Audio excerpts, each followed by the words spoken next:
Somehow I don't seem to want any. Will you have a little vodka instead? No. I don't drink vodka every day, and besides, it is too hot now. Tell me, nurse, how long have we known each other? Let me see, how long is it? Lord, help me to remember. You first came here into our parts. Let me think, when was it? Sonia's mother was still alive. It was 2 winters before she died. That was 11 years ago, perhaps more. Have I changed much since then? Oh, yes. You were handsome and young then. Now you're an old man. Not so handsome anymore. You drink, too. Yes. 10 years have made me another man, and why? Because I'm overworked. Nurse, I'm on my feet from dawn till dusk. I know no rest. At night, I tremble under my blankets for fear of being dragged out to visit someone who is sick. I have toiled without repose or a day's freedom since I have known you. Can I help growing old? And then existence is tedious anyway. It is a senseless, dirty business, this life, and goes heavily. Everyone about here is silly. And after living with them for 2 or 3 years, one grows silly oneself. It is inevitable. See what a long mustache I've grown? Foolish. Long mustache. Yes. I have grown as silly as the rest of us, but not as stupid. No. I have not grown stupid. Thank God my brain is not addled yet, though my feelings have grown numb. I ask nothing. I need nothing. I love no one. Unless it is yourself alone. I had a nurse just like you when I was a child. Do you want a bite of something to eat? No. During the 3rd week of Lent, I went to the epidemic at Repertory. It was eruptive typhoid. The peasants were all lying side by side in their huts, and the calves and pigs were running about the floor among the sick. Such dirt there was. Smoke. Unspeakable. I slaved among those people all day. Not a crumb passed my lips, but when I got home, there was still no rest for me. A switchman was carried in from the railroad. I laid him on my operating table, and he went and died in my arms under chloroform, and those feelings that should have been dead and awoke again. My conscience tortured me as if I'd killed the man, and I stood there and closed my eyes like this and thought, will our descendants, 200 years from now, for whom we are breaking the road, remember to give us a kind word? No, nurse. They will forget. Man is forgetful. God remembers. Ah. Thank you for that. You've spoken the truth.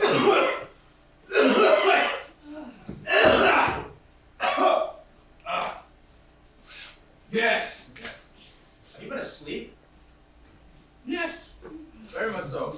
Ever since the professor and his wife have come back, I mean, our daily life seems to have jumped the track. I sleep at the wrong time, I drink wine, I eat all sorts of messes with lunch and dinner. It isn't wholesome. Sonia and I used to work together and never had an idle moment. Now Sonia works alone. And I only eat, and I drink, and I sleep. Something is wrong. Such a confusion in the house. The professor gets up at 12 with the samovars kept boiling all the morning and everything has to wait for him. Before they came, we used to have dinner at 1 o'clock with everybody else. But now we have it at 7.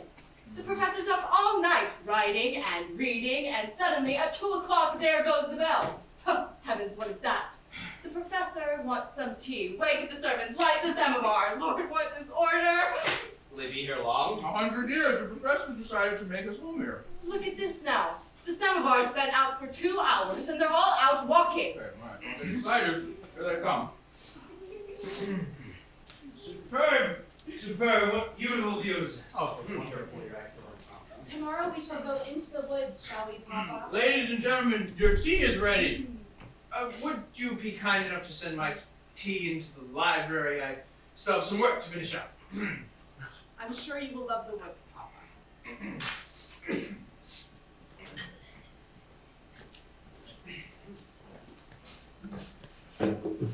There goes a learned scholar on a hot, sultry day like this, in his overcoat and his galoshes, carrying an umbrella. Who's trying to take good care of of his health. I mean, how lovely she is, though. Right? How lovely. And I've never in my life seen a more beautiful woman. You know, Marina, that as I walk in the fields, or in the shady garden, as I look at this table here, my heart swells with unbounded happiness. The weather is enchanting, the birds are singing, we're all living in peace and contentment. What more could the soul desire? Such eyes, too. I mean, a glorious woman. Come, tell us something. What? What shall I tell you? Haven't you any news for us? No. No, all is stale. I am just the same as ever, but perhaps I'm worse, because I've become lazy. I don't do anything now but croak like an old raven. My mother, the old magpie, still chattering on about the emancipation of woman with one eye on her grave and the other on her learned books, and she's always looking for the dawn of some new life. And the professor. Ah, yes, the professor. He sits in his library from morning till night, as usual. Straining the mind, wrinkling the brow. He writes, without respite, in hope of praise in the future. Now, poor place. You know, he's ought to write his autobiography. He'd make a splendid subject for a book. Imagine it. The life of a retired professor, stale as a piece of hardtack, tortured by gout, headaches, rheumatism in his liver, bursting with jealousy and envy, living on the estate of his first wife, although he hates it because, you know, he can't afford to live in town. You know, he's everlastingly whining about his hard lot. And he's got it extraordinarily lucky. I mean, he's the son of a common deacon who has attained the professor's share, become the son-in-law of a senator. He's called Your Excellency, and, you know, so on. Now, I'll tell you something. Man, writing on art for 25 years, and he does not know the very first thing about it. For 25 years, he's been chewing on other men's thoughts about naturalism and realism and all such foolishness. For 25 years, he's been reading and writing things clever men have long known and foolish ones are not interested in. For 25 years, he's been making imaginary mountains out of molehills. And just think of his self-conceit, his presumption this whole time. For 25 years, he's been masquerading in false clothes, and yet see him. I mean, he stalks across the earth like some demigod. I believe you envy him. Yes, I do. Yeah, look at the success that he's had with women. I mean, really, John Juan himself was not more favored. Right? His first wife was my sister. She was a beautiful, gentle being. She was pure as the blue heavens there above us. And she was noble, great-hearted, with more admirers than he has pupils. And she loved him. As beings of angelic purity can only love those who are as pure, beautiful as themselves. His mother-in-law is my mother, still adores him to this day, and he still inspires some kind of worshipful awe in her. And his second wife is, as you see, a brilliant beauty. And she's married him in his old age, and surrendered all the glory and freedom of her youth to him. I mean, why? What for? Was she faithful to him? Unfortunately, yes. Why, unfortunately? Because such fidelity is false. It's unnatural, root and branch. It sounds well, right? But there's no logic in it. Listen, it is thought immoral for a young woman to deceive an old husband whom she hates, but yet quite moral for her to strangle her poor youth in her breast and to banish every vital desire from her heart. I mean, Vanya, I don't like to hear you talk so.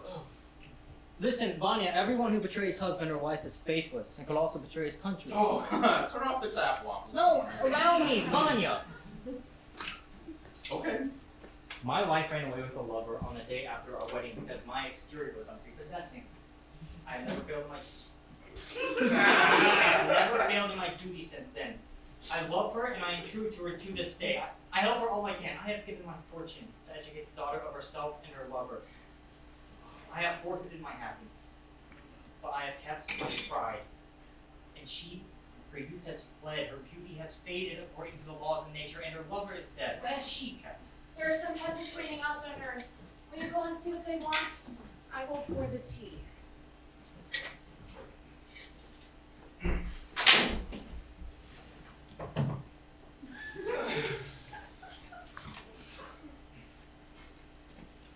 I have come come to see your husband.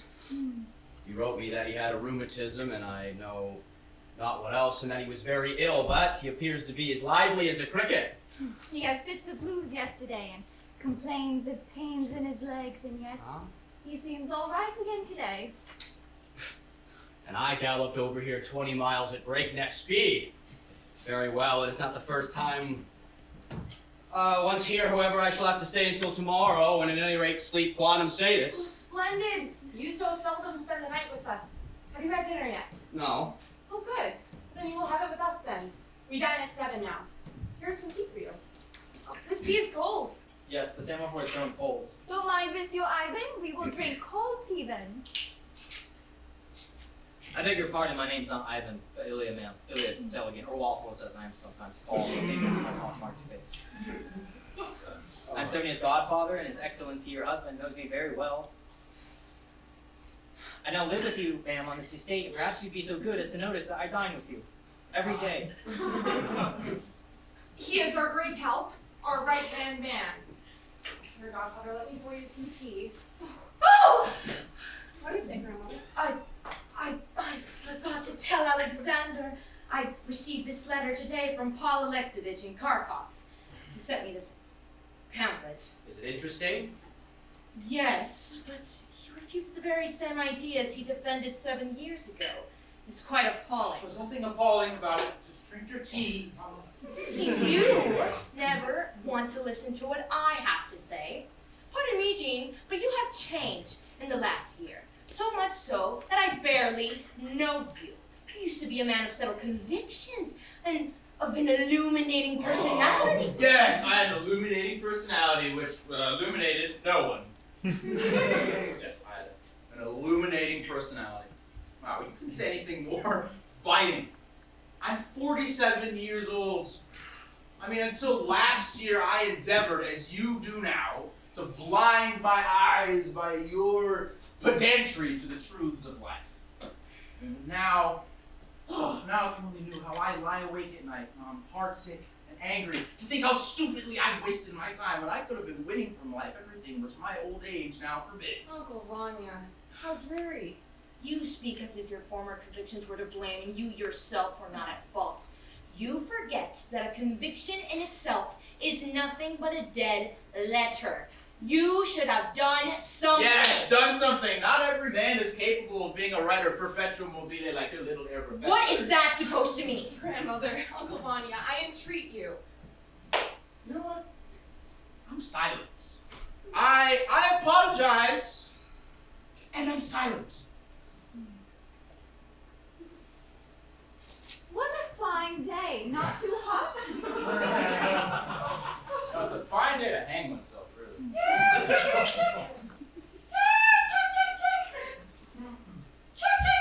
What did the peasants want, nurse? The same old thing, the same old nonsense. Why are you calling the chickens? The speckled hen has disappeared with her chicks. I'm afraid the crows have got her. Excuse me, is the doctor here? Oh, where? I've been sent to fetch you, sir. Where are you from? The factory.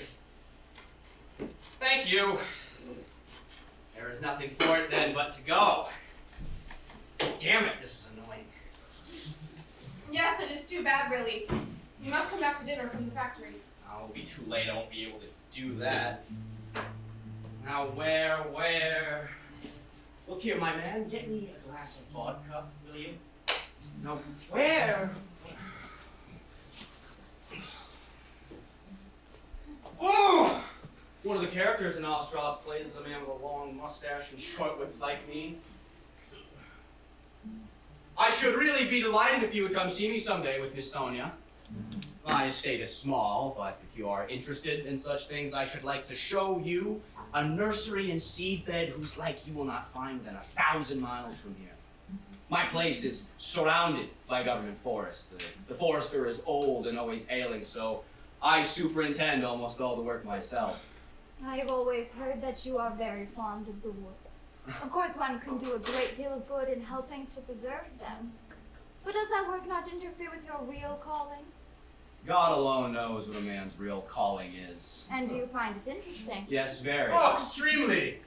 You are still young, not over 36 or 7, I should say. And I suspect that the woods do not interest you as much as you say they do. I should think you find them monotonous. No!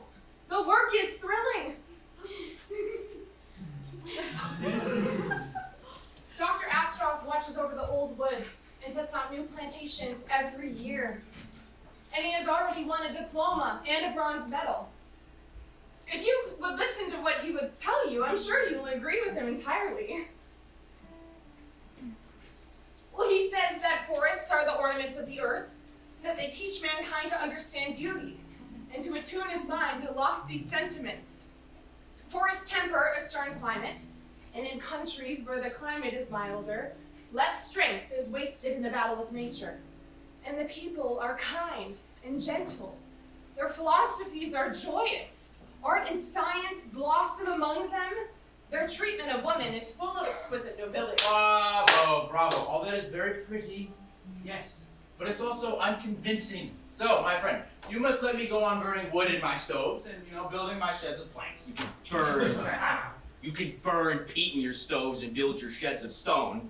Oh, I don't object, of course, to cutting wood from necessity, but why destroy the forests? Huh? The woods of Russia are trembling under the blows of the axe. Millions of trees have perished. The many homes of wild animals and birds have been desolated. The rivers are shrinking, and many beautiful landscapes are gone forever. And why? Because men are too lazy and stupid to stoop down and pick up their fuel from the ground. Am I not right, madame? Who but a stupid barbarian could burn so much beauty in his stove and destroy that which he cannot make? Man is endowed with reason and the power to create so that he may increase that which has been given to him, but until now he has not created but demolished. The forests are disappearing, the rivers are running dry, the game is exterminated, the climate is spoiled, and the earth becomes poorer and uglier every day. Oh, I read irony in your eye. You do not take what I'm saying seriously, and after all, it very well may be nonsense, but when I pass a peasant forest that I preserve from the axe, or hear the rustling of the young plantation set out with my own hands, I feel as if I had some small share in improving the climate. And if mankind is happy 1,000 years from now, then I would have been a little bit responsible for their happiness. When I plant a little birch tree and see it budding into young green, my heart swells with pride, and I feel... However, I must be off for this. Probably all nonsense anyway. Goodbye. When shall we see you again? Oh, I can't say. In a month?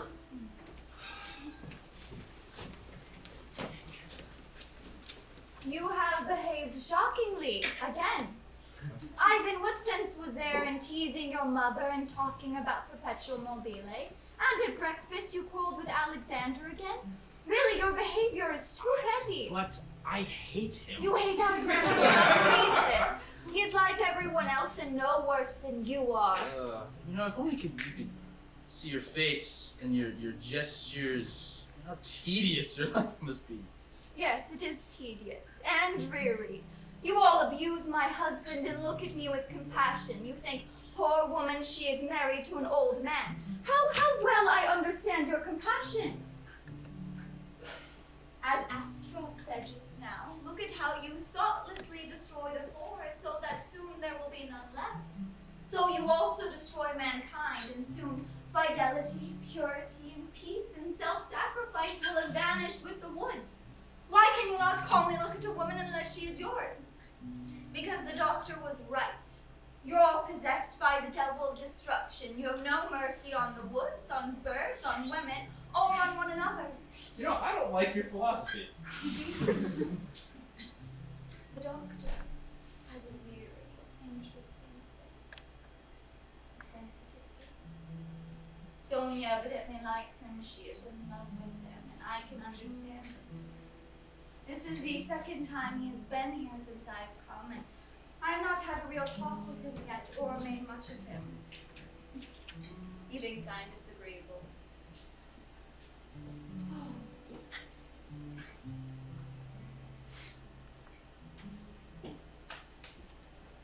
You know, Ivan, why you and I are such friends.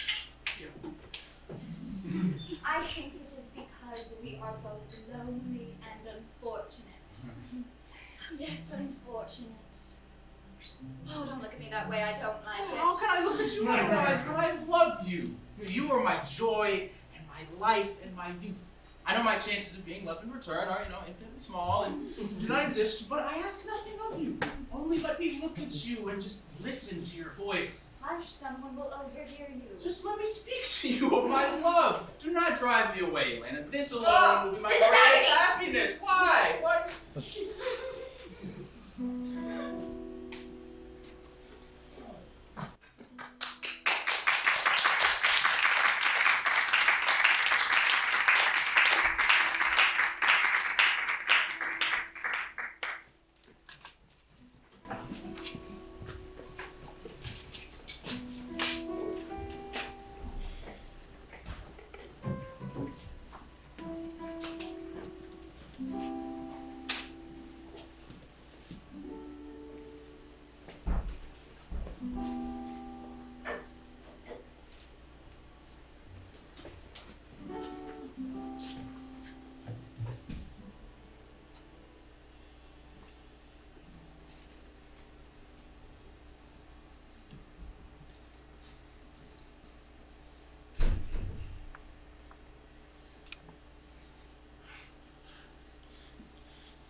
Who is there? Is that you, Sonia? It is I. Oh. Oh, it's you, Nellie. What time is it? Your shawl has slipped down. Let me shut the window. No. Leave it open. Oh, I'm suffocating. I don't believe this is gout. It's more like rheumatism. I dreamt just now that my left leg belonged to someone else. It hurt so that I woke.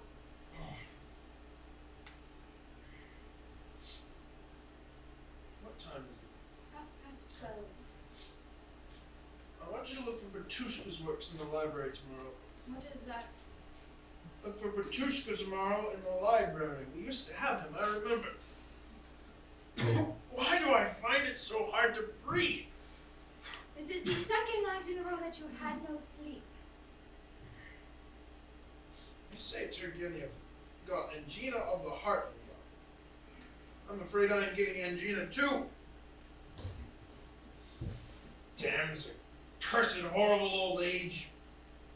Ever since I've been old, I've been hateful to myself, and I'm sure hateful to you all as well. You speak as if we are to blame for you being old. I'm more hateful to you than anyone. You're quite right, of course. I'm not an idiot. I can understand you. You're young, healthy, and beautiful, longing for life. I'm an old dotard, almost a dead man already. Don't I know it? Of course I see it is foolish for me to live so long. Wait.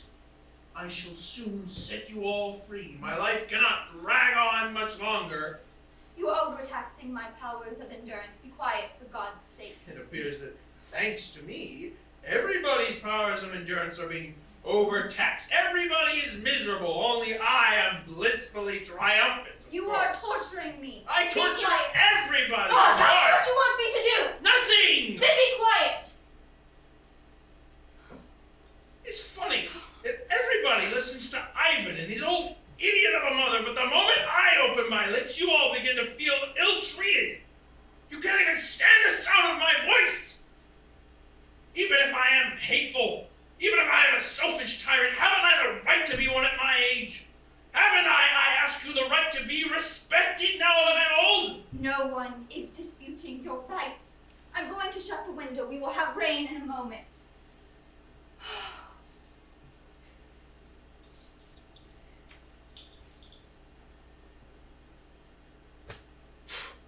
Your rights have never been questioned by anybody.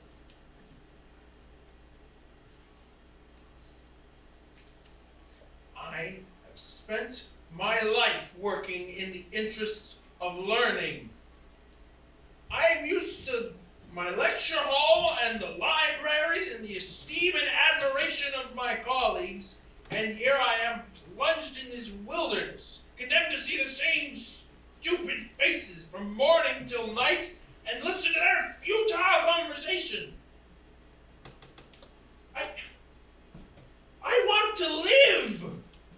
I long for success and fame and the stir of the world, and here I am in exile. It is dreadful to spend every moment grieving for the lost past, to see the success of others and sit here with nothing to do but fear death. I cannot stand it. It's more than I can bear, and you will not even forgive me for being old. Wait! Have patience, I shall be old myself in 4 or 5 years. Father, you sent for Dr. Astrov, and now when he comes to see you, you refuse to see him. It's not nice to give a man such trouble for nothing. What do I care about your Astrov? That man understands medicine about as well as I understand astronomy. Well, we can't send for the whole medical faculty, now can we, to treat your gout? I won't talk to that madman. Do as you wish, it's all the same to me. What time is it? 1 o'clock. Sonia, hand me that bottle on the table. No, not that one. Can't you understand me? Can't I ask you to do a thing? Please don't be captious with me. Some people may like it, but you must spare me because I don't. Besides, I haven't the time. You're cutting the hay tomorrow and I must get up early. Thunderstorm is coming up. There it is. Go to bed, Katelyn and Sonia. I have come to take your place. No, don't leave me alone with him. You will begin to lecture me.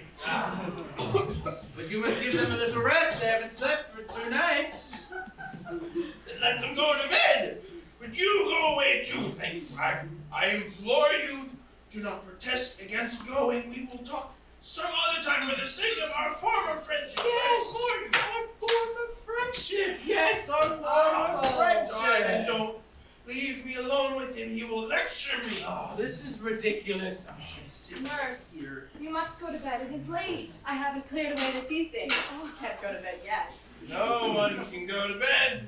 They're all worn out. Only I enjoy perfect happiness. What's the matter, Master? Does it hurt? My own legs are aching too, so badly. So badly. You've had this illness such a long time. Sonia's mother used to stay awake with you, wear herself out for you. She loved you dearly.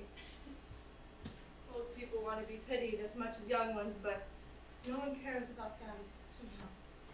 Come, Master, let me give you some linden tea and warm your poor feet for you. I shall pray to God for you.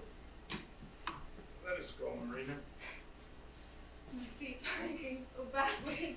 So badly. Oh, if Sonia's mother would wear herself out with sorrow and weeping. You were still little and foolish then, Sonia. Come, Master.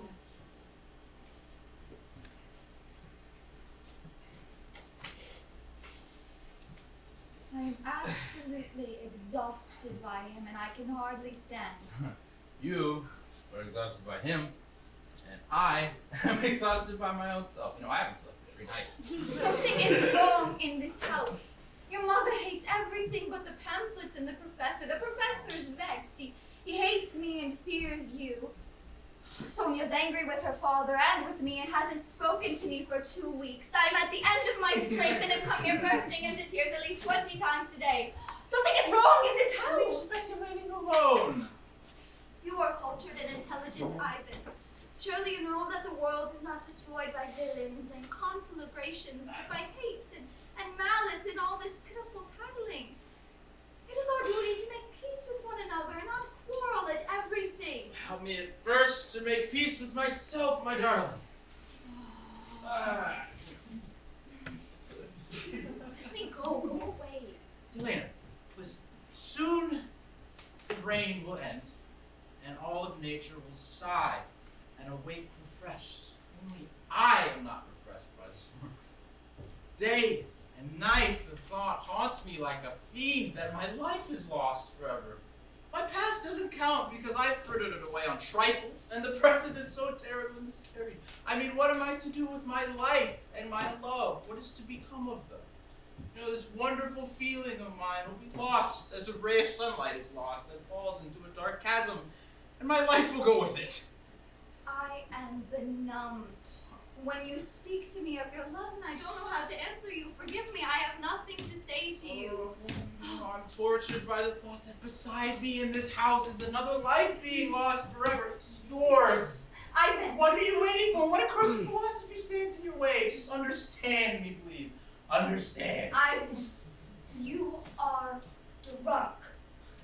Perhaps. Perhaps I am. Where's the doctor? He's in there. Have you spending two the night been drinking together? Why'd you do that? Yes, because that way I get a taste of life. I mean, let me do it. You never used to drink and you never used to talk so much. Go to bed. Oh, I my am tired of you. sweetheart, my beautiful one, please. Just listen to me.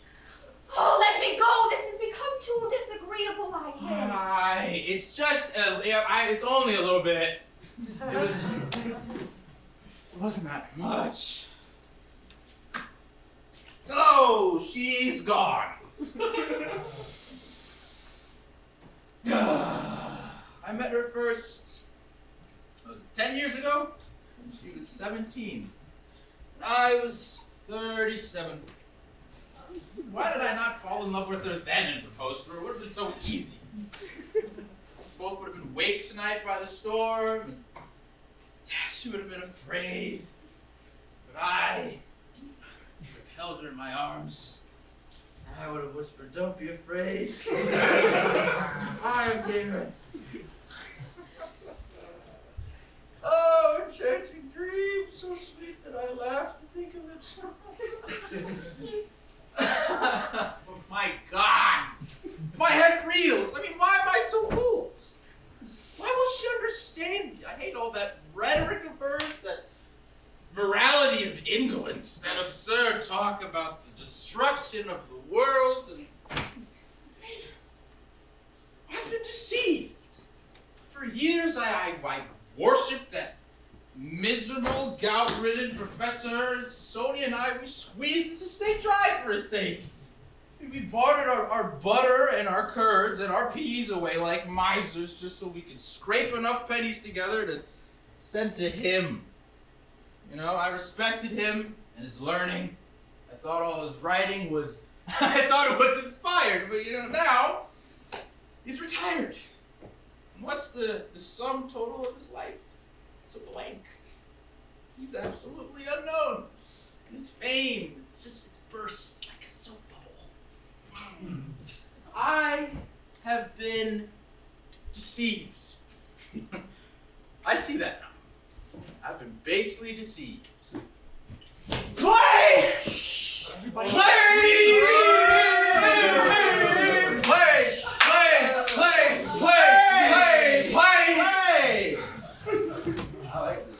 Are you alone here?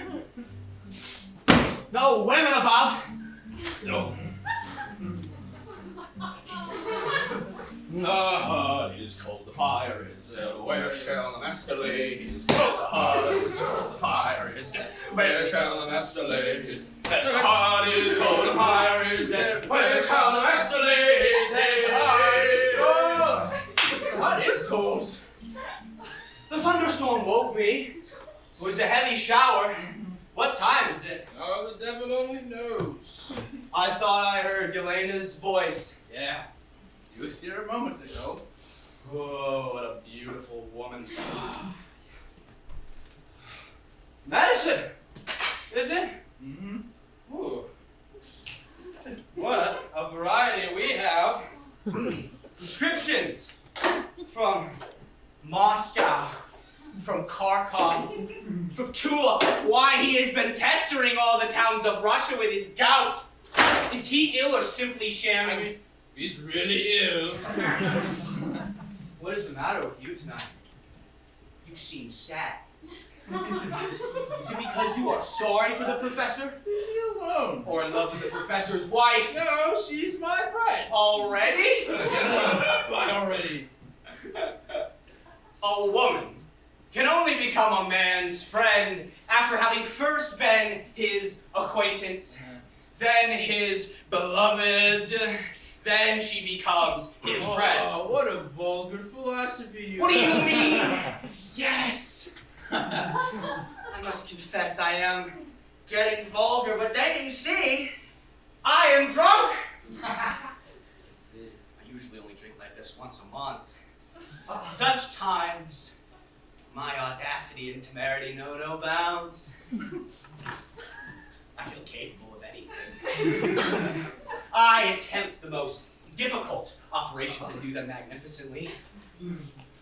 The most brilliant plans for the future take shape in my head. I am no longer a poor fool of a doctor, but mankind's greatest benefactor. I evolve my own systems of philosophy, and all you seem to do is crawl at my feet like so many insects and microbes. Play waffles! My dear boy, I would, but oh my heart would do this is the reason everybody in this house is asleep. Play! Hey. I want to drink. Come. We still have some brandy left. And then, as soon as it is day, you will come home with me. Yes! The heart is cold, the fire is dead. Where's the master is, and the heart is cold, the fire is dead. Where shall the master is, and the heart is cold, the fire is dead. Where shall the master lay? The heart is cold, fire is dead. Where shall the master lay? The heart is cold, fire is dead. Oh, I beg your pardon, I have no cholera. No, it's just waffles. Wait. Just Uncle Vanya, you and the doctor have been drinking. Yeah. The good fellows have been getting together. Yeah. It is all very well for him, he has always done it, but why do you follow in his example? It looks dreadfully at your age. well, age has nothing to do with it. What real life is wanting, one must create illusions. It's better than nothing. Our hay is all cut and rotting in these daily rains, and here you are busy creating illusions? You have given up the farm altogether, and meanwhile I have done all the work until I am at the end of my strength. Uncle Vanya. Uncle Vanya. Oh, there are tears in your eyes. Oh, nonsense. No tears in my eyes. You looked at me as your dead mother used to. Oh, sister. Dear sister, where are you now? If you only knew. If she only knew what, Uncle? My heart is bursting. And it's awful. No matter though. I must go to bed.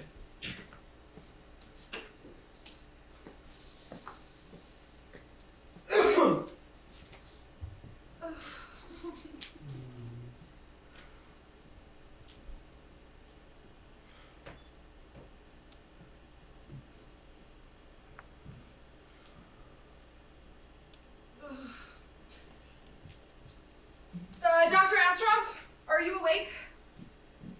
In a moment. Please come here a minute.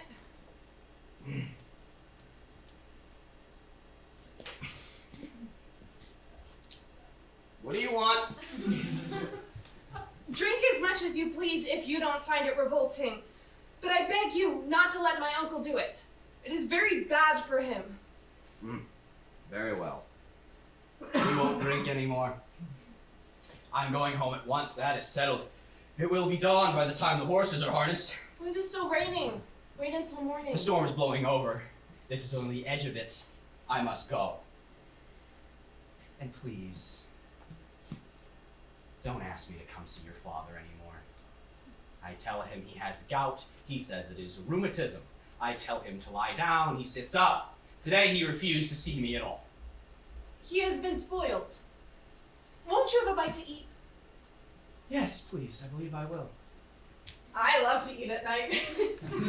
I'm sure we will find something in here for you. They say that he has made a many great conquests in his life and that the women have spoiled him. Oh, here's some cheese for you. Oh, I haven't eaten anything today. Your father has a difficult nature. Oh, may I? We are alone here, and I can speak frankly. Do you know, I could not stand to live in this house for even a month. The atmosphere would stifle me. There is your father, entirely absorbed in his books and in his gout.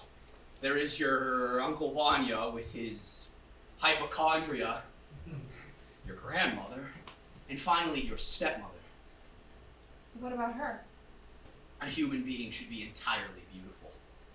The face, the clothes, the mind, the thoughts. Your stepmother is, of course, beautiful to look at, but don't you see? She does nothing but eat and sleep and walk and bewitch us, and that is all. She has no responsibilities, and everything is done for her. Am I not right? And an idle life can never be a pure one. However, I may be judging her too severely. Like your Uncle Vanya, I am discontented, so we are both grumblers. Aren't you satisfied with life? I like life as life, but I hate and despise it in a little Russian country village. And as far as my own personal life goes, by heaven, there is absolutely no redeeming feature about it. Haven't you noticed when you were riding through a dark wood at night and see a little light shining ahead, how you forget your fatigue and the darkness and the sharp twigs that whip your face? I work that you know as no one else in this country works. Fate beats me on without rest. At times I suffer unendurably and I see no light ahead. I have no hope. I do not like people. It is long since I have loved anyone. You love no one. Not a soul. I only feel a sort of tenderness for your old nurse for old time's sake. The peasants are all alike. They are stupid and live in dirt. And the educated people are hard to get along with. One gets tired of them. All our good friends are petty and shallow, and they see no further than their own noses. In one word, they are dull. Those that have brains are hysterical, devoured with a mania for self-analysis. They blind. They hate. They pick faults with unhealthy sharpness. They sneak up to me sideways, look at me out of a corner of the eye and say, that man is a windbag. That man is a lunatic. Or if they don't know what else to label me with, they say I am strange.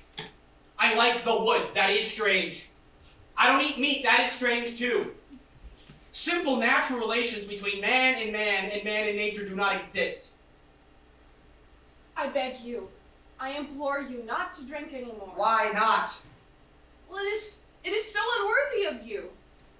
You are well bred. Your voice is sweet. You are even more than anyone I know, handsome. Why do you want to resemble the common people who only drink and play cards? Don't. I beg you, I implore you not to. You always say that people never create anything, but only destroy what heaven has given them. Why? Why do you destroy yourself?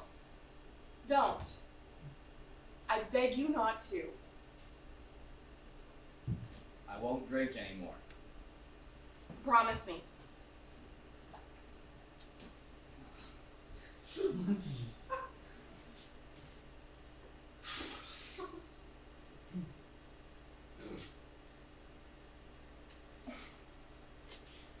I give you my word of honor. Thank you. I am done with it. You see? I am perfectly sober again, and so I shall stay till the end of my life.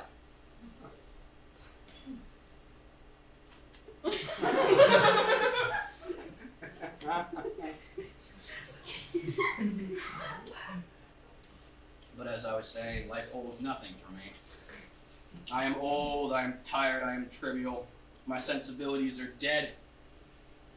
I can never attach myself to anyone again. I love no one and never shall. Beauty alone has the power to touch me still. I am deeply moved by it.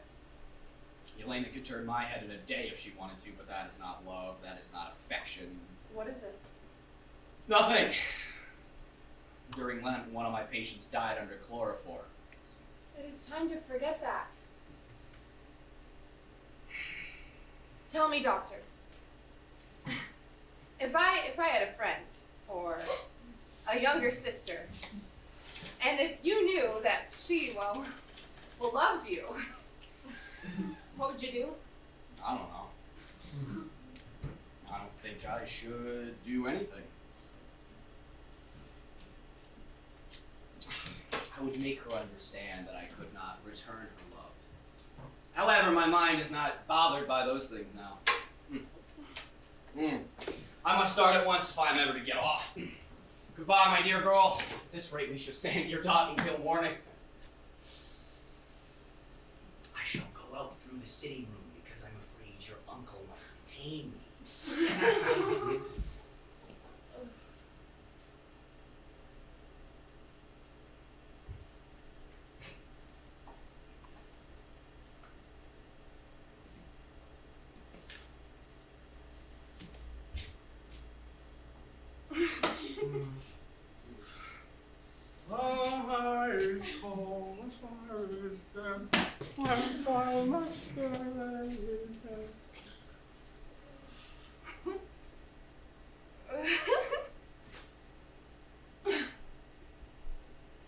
Not a word.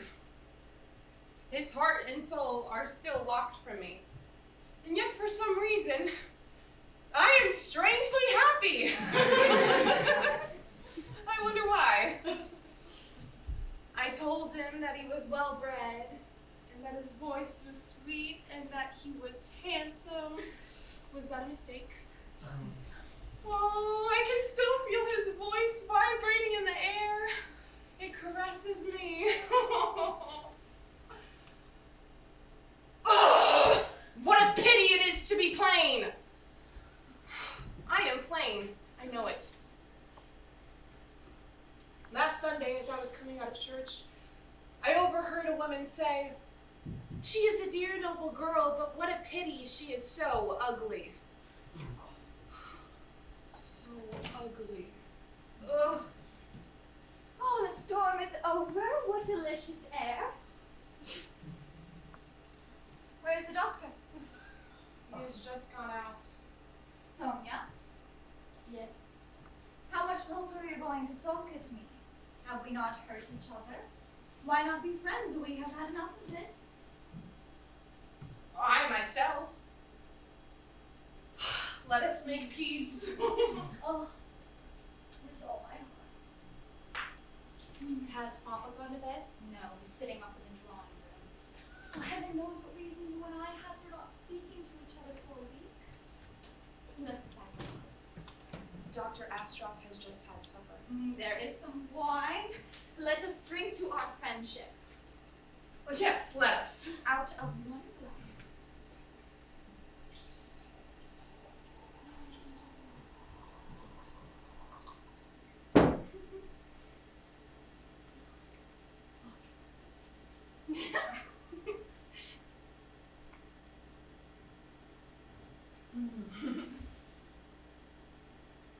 So we are friends, are we?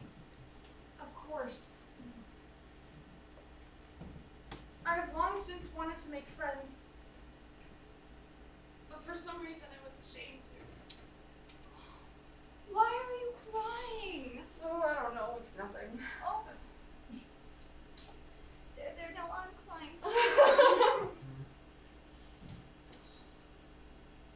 You are angry with me because you think I married your father for his money. But don't believe the gossip that you hear. I married him for love. I was fascinated fascinated by his fame and learning. I know now that it was not real love, but it seemed real at the time. And yet your clever and suspicious eyes have been punishing me for an imaginary crime ever since the day of my marriage. Peace. Peace. Let us forget the past. Oh, you must not look at people so. It is not becoming. You must trust people or else life becomes impossible. Tell me truly as a friend. Are you happy? Oh, truly, no. I knew it. One more thing. Do you wish your husband were here? Oh, what a child you are. Of course I do. Go on, ask another question. Do you like the doctor? Yes, very much indeed. I have a stupid look on my face, don't I? He's just gone out and his voice is still in my ears. I hear his step. I can see his face in the dark window. Let me tell you all that is in my heart. But no, we cannot talk of it too loudly here. I am ashamed. Come to my room and I will tell you there. I seem foolish to you, don't I? Tell me something about him. Oh, what can I say? Well, he is clever. He can do everything. He plants woods, he can heal the sick. It is not a question of medicine or woods, my dear. He's a man of genius. Do you know what that means? It means he plants a tree and in his mind travels 100 years into the future and sees visions of happiness of the human race. Oh, people like him are rare and should be loved. What if he does drink and act roughly at times? A man of genius cannot be a saint in Russia. I mean, there he lives, cut off from the world by cold and storm and endless roads of bottomless mud, surrounded by rough people who are crushed by poverty and disease. His life one continuous struggle with never a day's respite. How can a man live like that for 40 years and remain unspoiled? I wish you every happiness, my dear. You deserve it. As for me, I am a worthless, futile woman. I've always been futile in music and love, in my husband's house, in a word, in everything. You know, when I come to think of it, Sonia, I'm really very unhappy. Happiness can never exist for me in this world. Never. Why are you laughing? Oh, I am so happy. I think I want to play some music. Yes, I think I might. Do play. Okay, I will, but your father does not like music, so go and ask him, and if he says that I may, then I shall play a little. Okay, I will ask him. It has long been since I've heard music, and now I shall sit and weep like a fool. Is that you rattling out there, Fim? It is I. Your master is ill. Be quiet. I'm going away this very minute. He says no.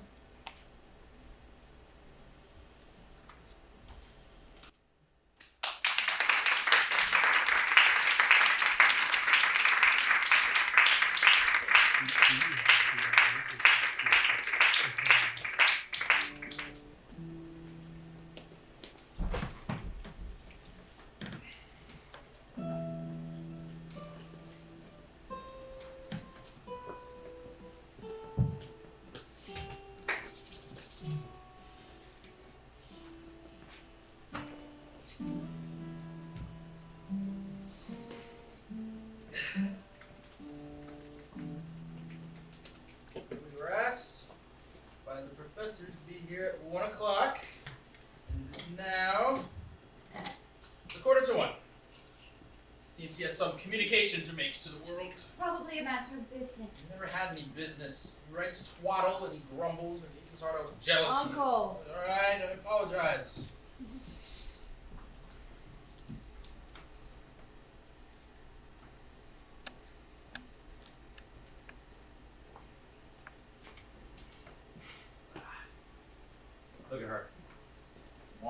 up and down from sheer idleness.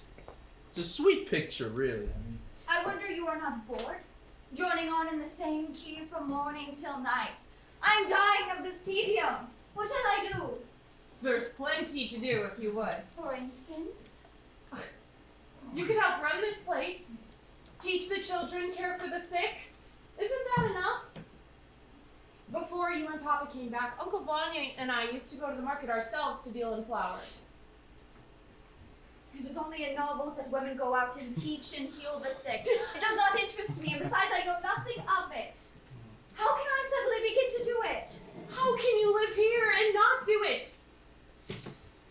Wait a while. You will get used to it all. Don't be sad, dearest. You are miserable and restless and can't seem to fit into this life. And your restlessness is catching. Look at Uncle Vanya. He does nothing now but haunt you like a shadow. And I have left my work today to come here and talk to you. I am getting lazy, and I don't want to go on with it. Dr. Astrod hardly ever used to come here, and now he has left his forestry and his practice, and he comes here every day. You must be a witch. Why should you languish here? Come, my dearest, my beauty, be sensible.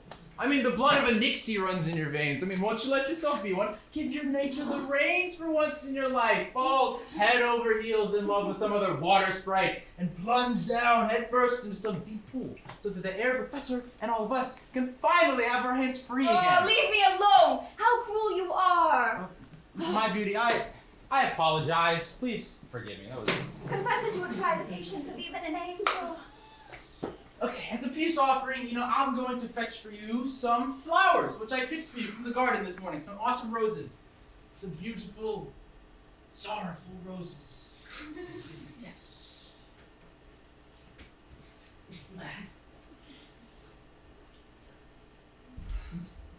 Autumn roses.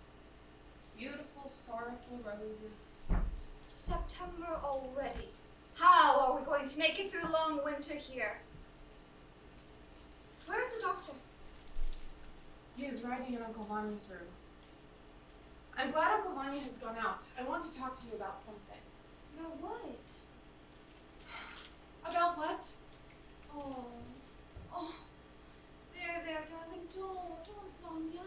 I am ugly. You have lovely hair. Don't say that! No! When a woman is ugly, they always say she has beautiful hair or beautiful eyes. I have loved him now for 6 years. I have loved him more than one loves one's mother. I seem to feel him beside me every second of every day. I feel the pressure of his hand in mine. If I look up, I seem to see him coming, and as you can see, I run to you to talk of him. He is here every day now. But he never even looks at me. No, he never notices me.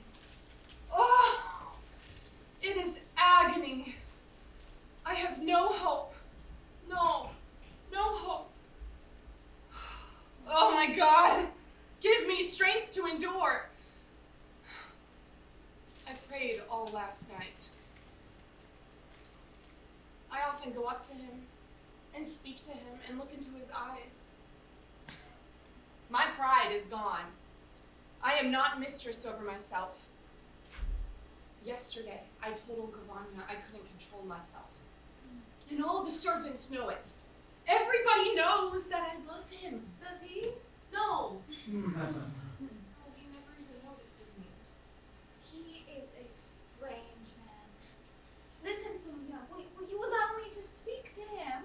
I shall be careful he will not notice a thing. Really to be in uncertainty all these years. Let me do it. Oh, splendid. It will be easy to find out whether he loves you or not. Oh, don't worry, darling. Don't be ashamed. I shall be careful. He will not think anything of it. We only want to know whether it is a yes or a no. And if it is a no, then he will stay away from here. Is that so? It will be easier not to see him anymore. We will not put off this examination an instant. He said he had a sketch to show me. Go at once and tell him that I want to see him. Will you tell me the whole truth? Of course I will. And I am certain that no matter what it is, it will be easier to bear than all of this uncertainty. Trust me, dearest. Okay. Okay, I shall say that you want to see the sketch. Okay. Oh, maybe it is better not to know. And yet there still may be hope. What did you say? Nothing.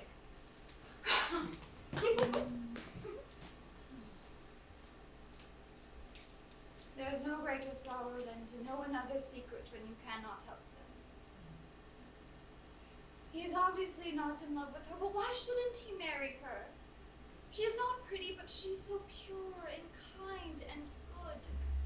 She would make a splendid wife for a country doctor of his years. Oh, I can understand how the poor child feels. She lives here in this desperate loneliness, surrounded by these colorless shadows that go moaning about and talking nonsense and knowing nothing except that they eat, sleep, and drink. Oh, and among them appears from time to time this Dr. Astrup, so interesting, so charming, so original, so handsome. It is like seeing the moon rise on a dark night. Oh, to surrender oneself to his embrace, to lose oneself in his arms. I'm a little in love with him myself. Yes, I'm lonely without him, and when I think of him, I smile. Oh, as Uncle Vanya says, I have a blood of a Nixie in my veins. Give rein to your nature for once in your life. Perhaps I should. Oh, to fly away from all your sleepy faces and your talk, and forget that you have ever existed at all. But I am a coward. And I'm ashamed. And my conscience torments me. He comes here every day now. And I wonder why. Oh. I should like to fall at Zoe's feet and weep and beg for her forgiveness. Oh. How do you do? You want to see my sketch? Yes. Yes, you had promised to show me what you had done. Do you have time now? Of course I have. Where were you born? In St. Petersburg. And educated? At the conservatory there. Oh, you don't find this life very interesting, I dare say. Oh, why not? It is true I don't know the country very well, but I have read a great deal about it. I have my own desk here. When I'm absolutely too exhausted to go on, I drop everything and rush over here to lose myself in this work for an hour or two. Ivan and Miss Sonia sit rattling at their counting boards. The cricket chirps and I sit beside them and paint, feeling warm and peaceful. But I don't permit myself this luxury very often, only once a month. Look there. That is a map of our country as it was 50 years ago. The green tints, both dark and light, represent forests. Half the map, as you see, is covered with it. Where the green is striped with red, the forests were inhabited by elk and wild goats. Here on this lake lived great flocks of swans and geese and ducks, as the old men would say, there's a power of birds of every kind. Now they have vanished like a cloud. And beside the hamlets and villages, I have dotted down here and there the various settlements, farms, hermit caves, and watermills. This country carried a great many cattle and horses, as you can see by the quantity of blue paint. For instance, see how thickly it lies in this part. They were great herds of them here, an average of 3 horses to every house. Now, look lower down. This is a map of our country as it was 25 years ago. Only a third of the map is green now with forests. There are no goats left and no elk. The blue paint is lighter and so on and so on. And now we come to our third part. Our country as it appears today. We still see some spots of green, but not much.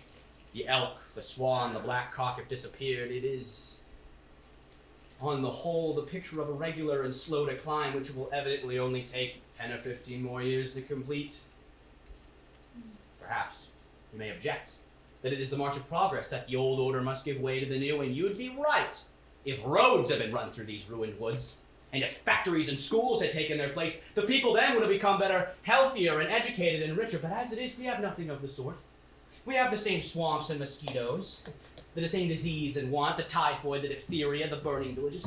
We are confronted by the degradation of our country, brought on by the fierce struggle for existence of the human race.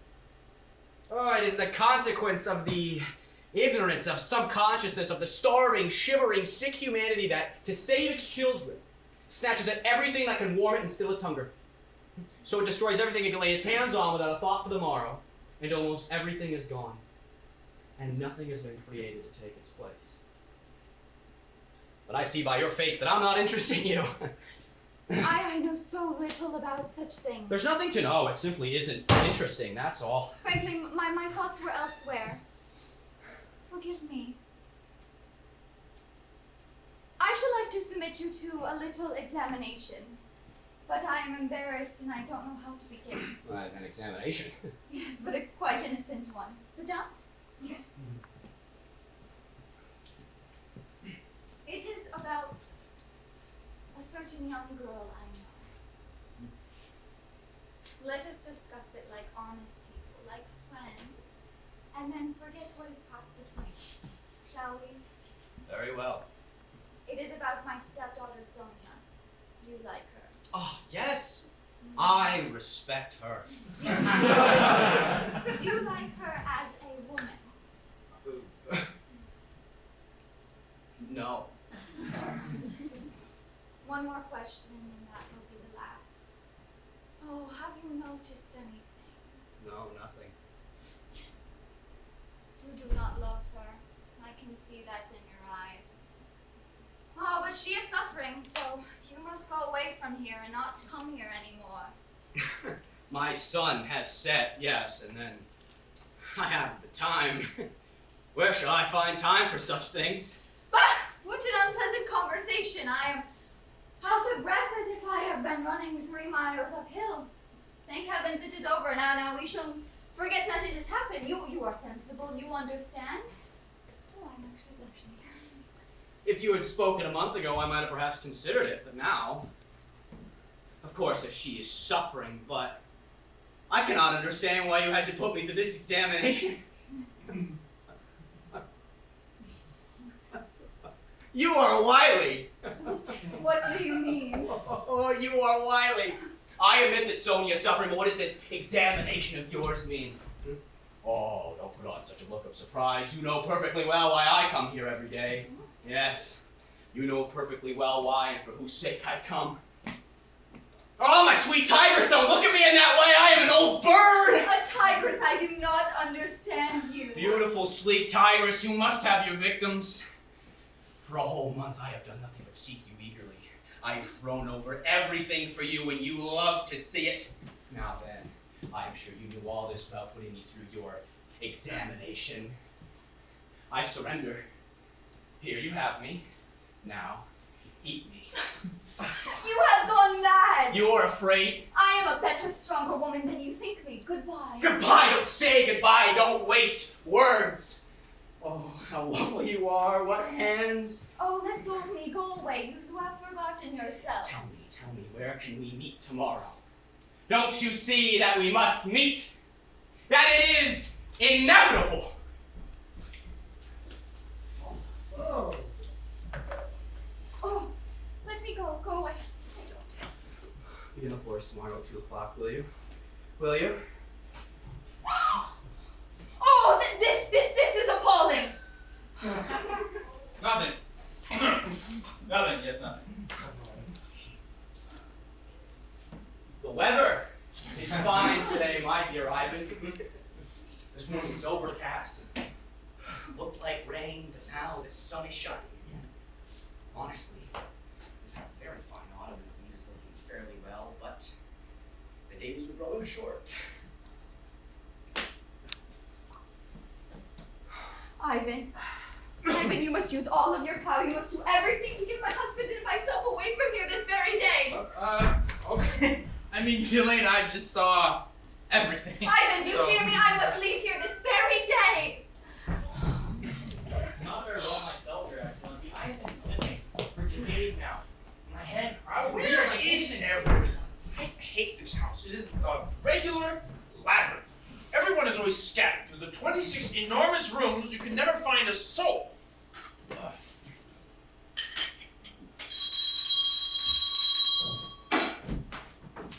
Ask my wife and Madame Waitskaya to come here. I am here already. Please sit down, everyone. What did he say? I will tell you later, dear. You are moved. I understand. He told you he would not come here anymore. Tell me, did he? One can, after all, be reconciled to being an invalid, but not to this country life. And the ways of it stick in my throat, and I feel exactly as if I had been whirled off the face of the earth and landed in a strange planet. Please be seated, everyone. Be seated. Sonia! Sonia!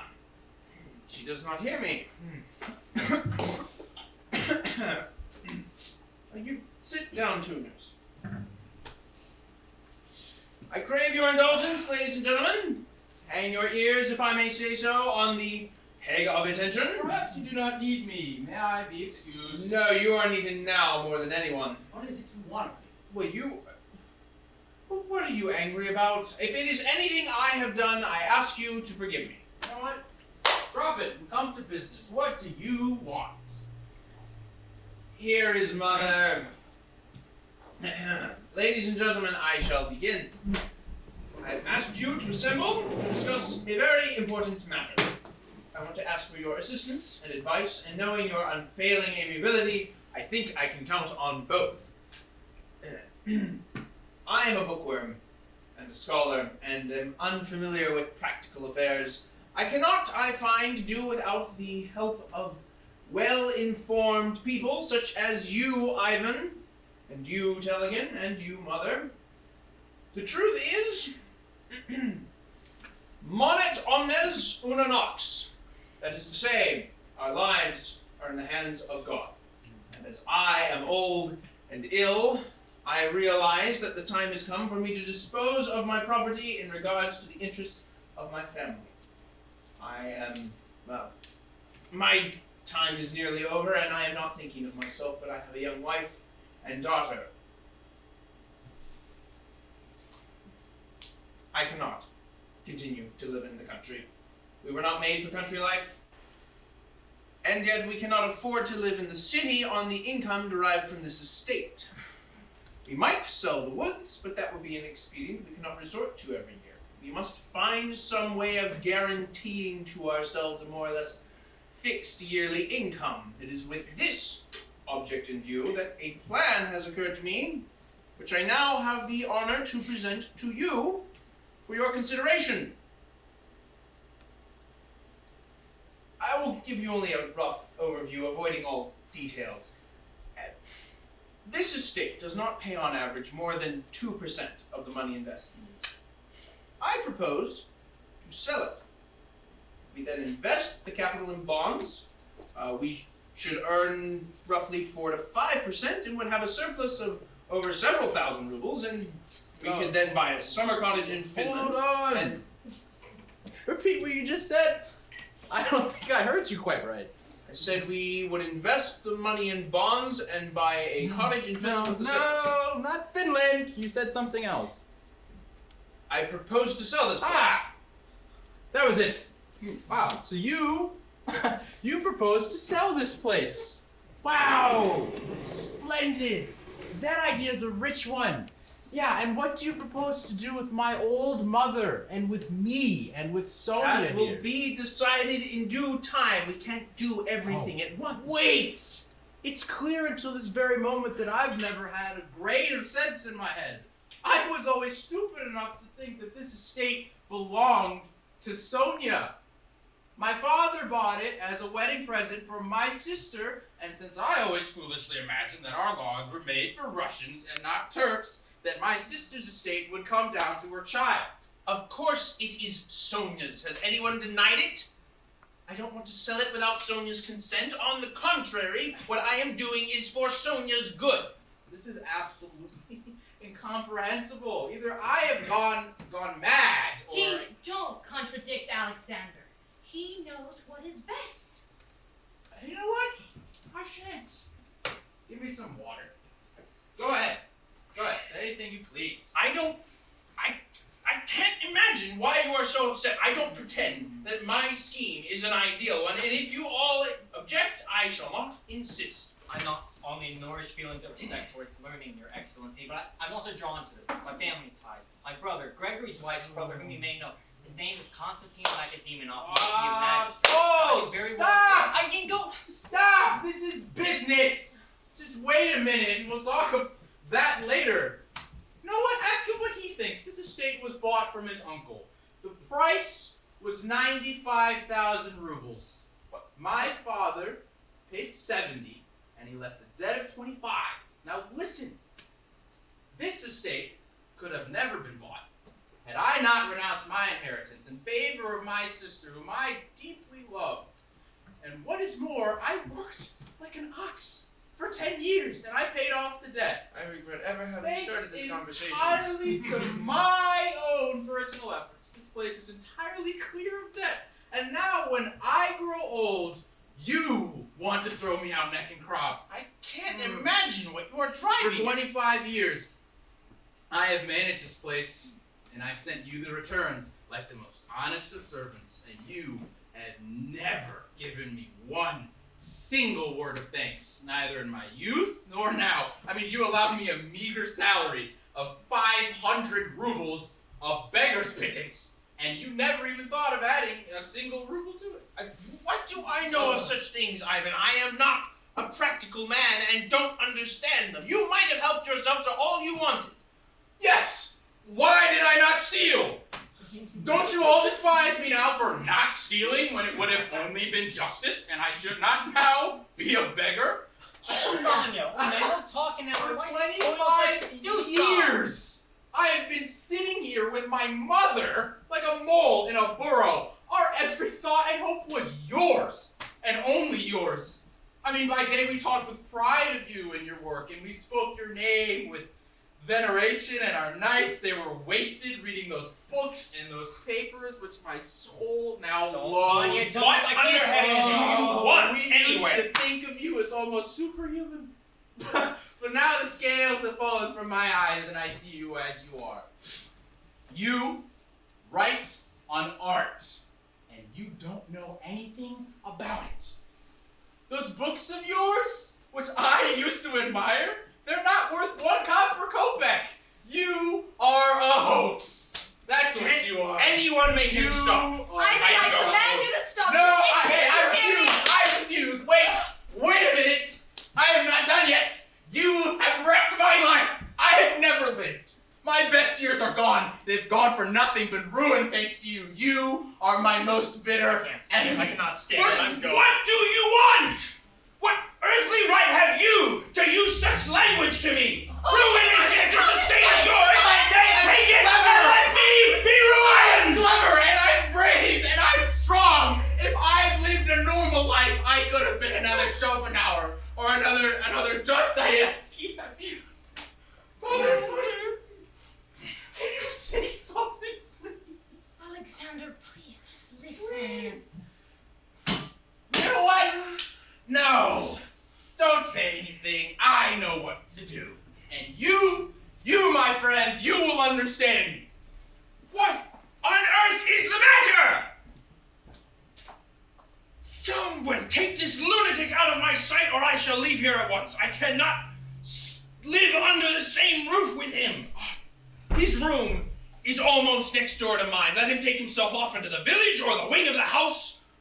I cannot stay in the same house with him. We are going to leave at once. Let us get ready for our departure. What a perfectly dreadful man. Papa, you must be kind to us. Uncle Vanya and I are so unhappy.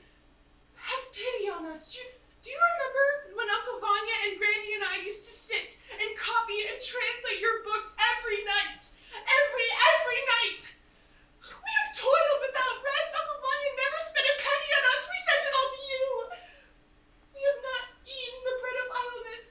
I'm not saying this as I should like to, but you must be kind to us. You must be merciful to us. Oh, for heaven's sake, Alexander, go and talk with him. Explain. talk with him, but I won't apologize for a thing. I'm not angry, but you must confess his behavior has been strange, to say the least. Excuse me, I'm going. Be gentle with him. Try to quiet him. It's all right, my baby. When the geese have cackled, they will be still again. First they cackle, then they stop.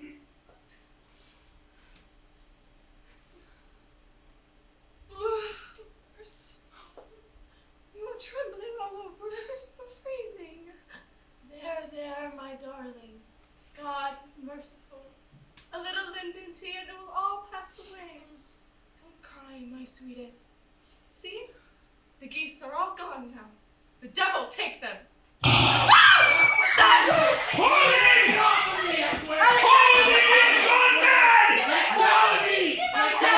Okay, where is he? I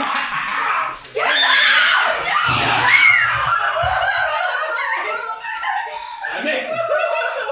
No, I missed him again, no. No! James, down with him!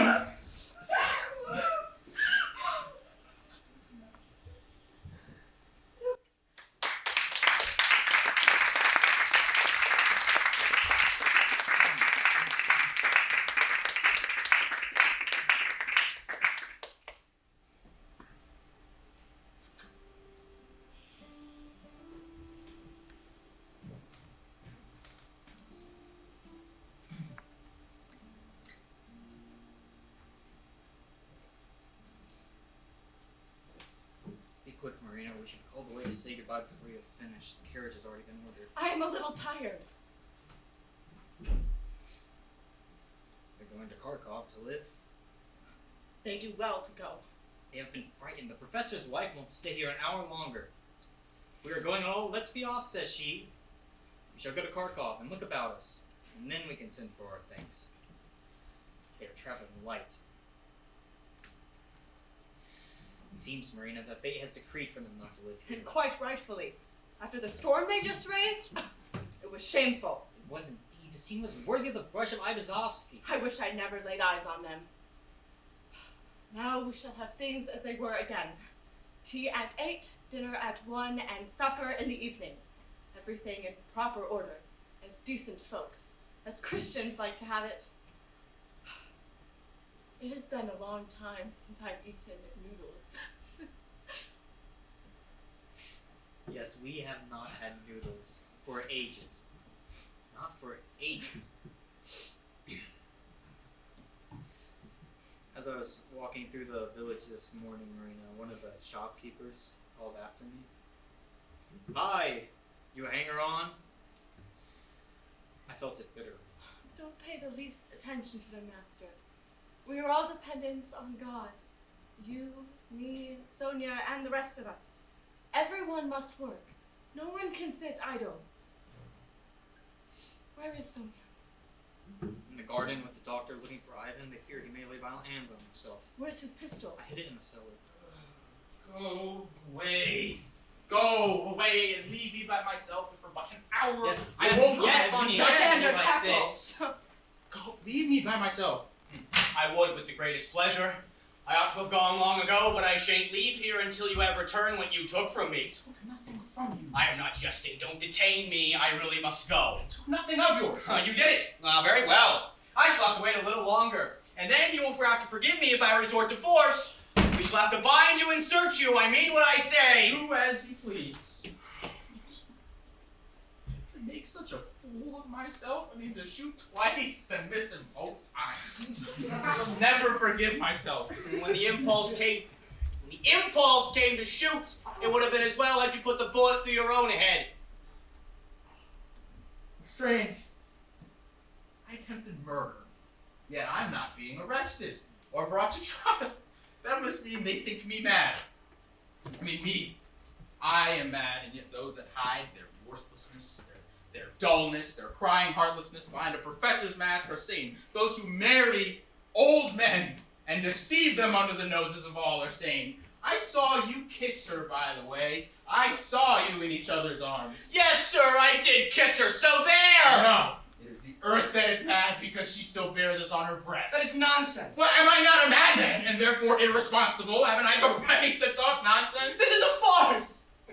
You are not mad! You are simply a ridiculous fool! I used to think that every man was out of his senses, but now I see that lack of sense is a man's normal state, and you are perfectly normal. If you only knew how ashamed I am. I mean, these piercing pangs of shame, they're like nothing on earth. I can't endure them. What can I do, please? What can I do? Nothing. My God! Tell me something! I'm 47 years old. I may live to 60. I mean, I still have 13 years before me. That's an eternity. What am I to do with life for 13 years? How can I fill them? Don't you see? I mean, don't you see if only I could live the rest of my life in some new way. If only I could just wake up one still bright morning and feel that life had begun again. And the past was forgotten and it had vanished like smoke. Don't you see? Please, don't you see? Just tell me how I can begin. What nonsense! What sort of a new life can you and I look forward to? We have no hope! None? None! Of that I am convinced! Please, just tell me something. I feel such a burning pain here. Stop! Oh. It may be that posterity, which will despise us for our blind and stupid lives, will find some road to happiness, but we, you and I, have but one hope. The hope that we may be visited by visions. Perhaps my pleasant ones, as we lie resting in our graves. Yes, brother, there were only 2 intelligent, respectable men in this county, you and I. Oh, 10 years of this life of ours, this miserable life has sucked us under, and we have become as petty and contemptible as the rest. But don't try to talk me out of my purpose. Give me what you took from me, will you? I took nothing from you. You took a little bottle of morphine out of my medicine case. Listen! If you are so positively determined to make an end to yourself, go into the woods and shoot yourself there. Give up the morphine. Oh, there'll be a lot of talking guesswork. People will think I gave it to you. I don't fancy having to perform a post-mortem on you. Do you think I should find it interesting? Sonia! Your uncle has taken a bottle of morphine out of my medicine case. Tell him that his behavior is, well, unwise. I haven't the time. I must be going. Uncle Vanya, did you take the bottle of morphine? Yes, he took it. I am absolutely sure. Oh. Give it up. Give it up, Uncle Vanya. Why do you want to frighten us? My misfortune is perhaps even greater than yours, but I am not plunged in despair. I endure my sorrow, and I shall endure it until my life comes to a natural end. You must endure yours, Uncle Vanya. Give it up. Oh, you are so, so good. I'm sure that you will have pity on us and give it up. You must endure your sorrow, Uncle Vanya. You must endure it.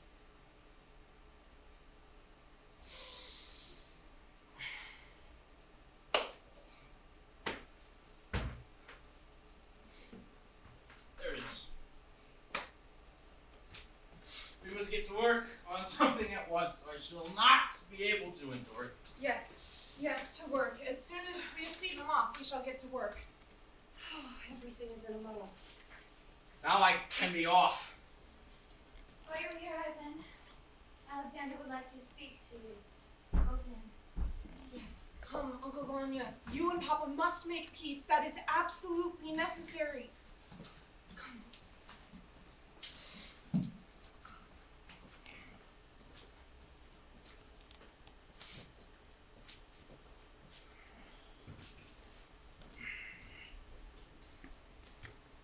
I'm going away. Goodbye. So soon? Yes, my carriage is waiting. Goodbye.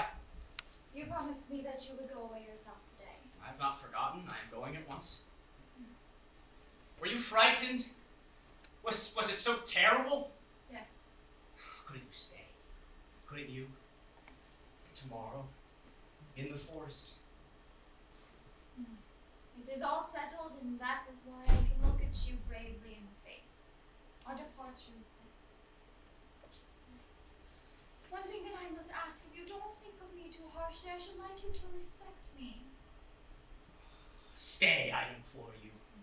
Confess that there is nothing for you to do in this world. You have no object in life. There is nothing to occupy your attention, and sooner or later, your feelings must master you. It is inevitable. It'd be better if it happened out in Kharkov or in Kursk, but here, in nature's lap, it would at least be poetical, even beautiful. Here we have the forests. Here we have the houses, half in ruin that Turgenev writes of. Oh, how comical you are. I am angry with you, and yet I will always remember you with pleasure. You are interesting and original. You and I will never see each other again. And so I'd actually say it, why should I conceal it? But I'm a little in love with you. Come, one last pressure of our hands. Then let us part good friends. Let us not bear each other any ill will. Yes. Go. You seem to be sincere and good, and yet there is something strangely disquieting about all your personality. No sooner did you arrive here than everyone whom you found busy and actively creating something was forced to drop everything and give himself up for the entire summer to your husband's gout and yourself. You and he have infected us with your idleness. Oh, I've been swept off my feet. I have not put my hand to a thing for weeks, during which sickness has run its course unchecked among the people, and the peasants have been pasturing their cattle in my woods and young plantations. Go where you will. You and your husband will carry destruction in your train. I'm joking, of course.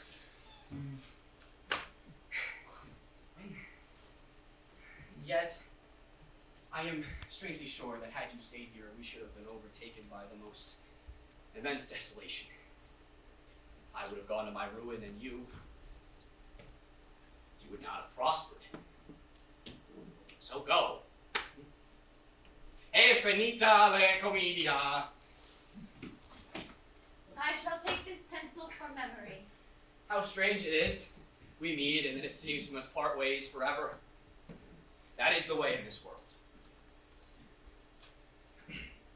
As long as we are alone here before Uncle Vanya comes in with a bouquet, allow me to kiss you goodbye. May I?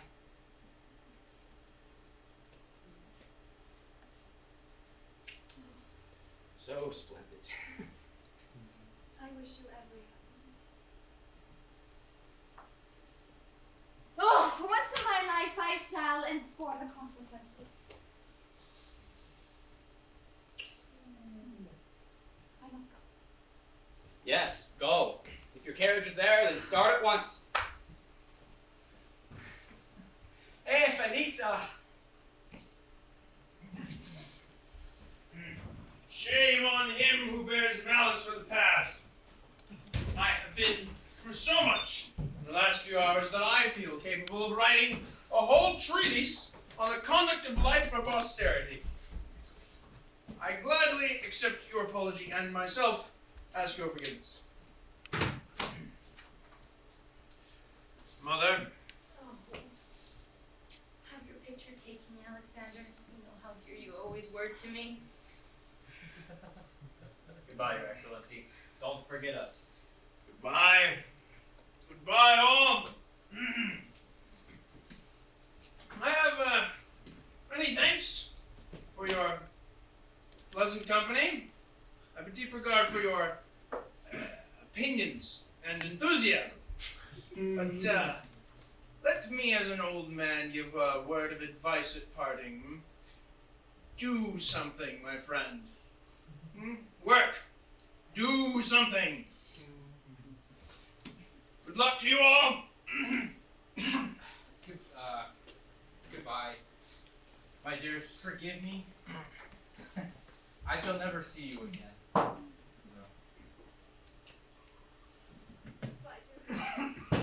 Tell them to bring my carriage around 2 waffles.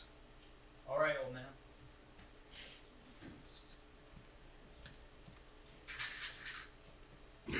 Why don't you go to see them off? No. I cannot go out there. I'm too sad. I must get to work on something at once.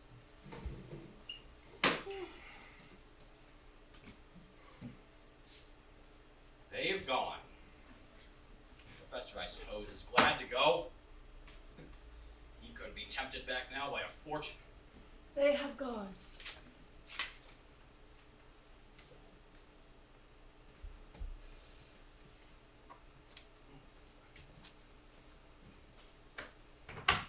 They have gone.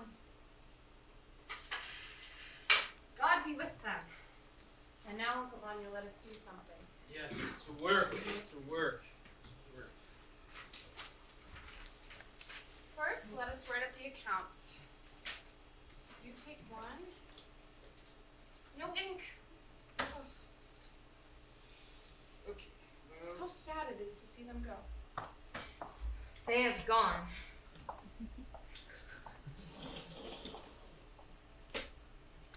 First, let us write up the accounts. You take one and I will take the other. Count with. Oh, the Sandman has come. How still it is. Their pens scratch. The cricket sings. It is so warm and comfortable, I hate to go. My carriage has come. There now remains but to say goodbye to you, my friends, and to my table there, and then away. Don't hurry away. Sit a little longer with us. Impossible. Carry from the old debt. 275. Your carriage has arrived, sir. All right. Careful! Don't crush my portfolio. Very well, sir. When shall we see you again? Hardly before next summer. Probably not this winter, though if anything should happen, you will let me know. Thank you for your kindness, for your hospitality, for everything. Goodbye, old nurse. You're going without your tea. I don't want to be nurse. You have a drop of vodka instead. Yes, I might.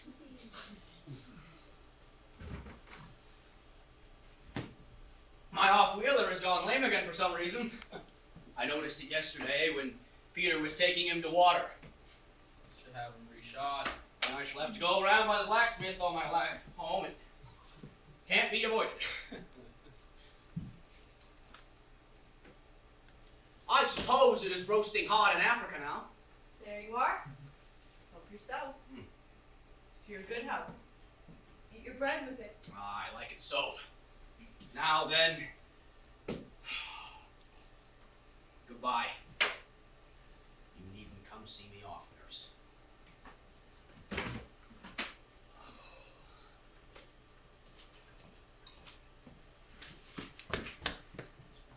Pounds. Butter. 2nd of February. And He has gone. pounds of butter again.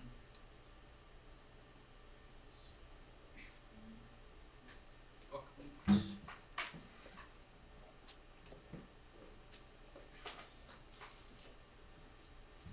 He is gone.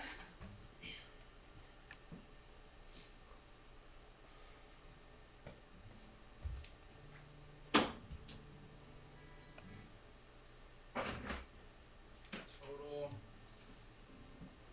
is 15.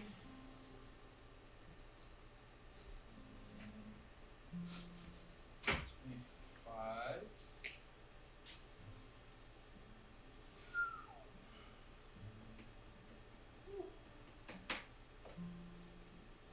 Lord have mercy.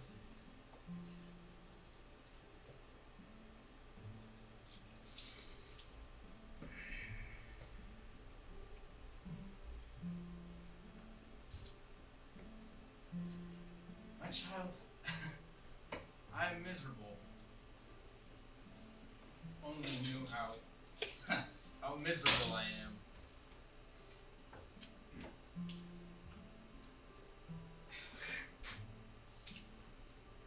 What can we do? We must live our lives. Yes, Uncle Vanya. We shall live through the long procession of days ahead of us, and through the long evenings. We shall patiently bear the trials that fate has imposed on us. We shall work for others without rest. And when our final hour comes, we shall greet it humbly. We shall say that we have suffered, and we have wept, and that our life was miserable. And God will have pity on us. Ah, then, dear Uncle Vanya, then we shall see that bright and beautiful life. We shall rejoice and look back on this life with a tender smile. And we shall rest. I have faith, Uncle Vanya. Fervent, passionate faith. We shall rest. We shall rest. We shall hear the angels. We shall see heaven shining like a jewel. We shall see all the evil and pain of this life sink away into the great compassion that shall enfold the world. Our life shall be as sweet and peaceful and tender as a caress.